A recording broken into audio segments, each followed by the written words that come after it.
কারণ best friend বলে আসলে এই শব্দটা কতটা বাস্তব আমি জানি না।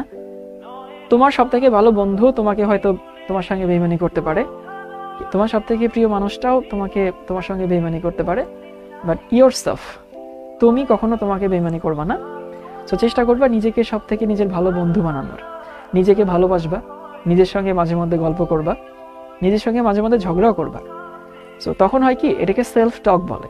মানে ওই যে সক্রেটিসের একটা কথা আছে না, নো দ্য সেলফ, আগে নিজেকে চিনো, তুমি কি চাও, তুমি কি চাও না, তোমার কি পছন্দ, তোমার কি দরকার, এগুলো যখন আগে বুঝতে শিখবা তখন দেখবা লাইফ সুন্দর হবে।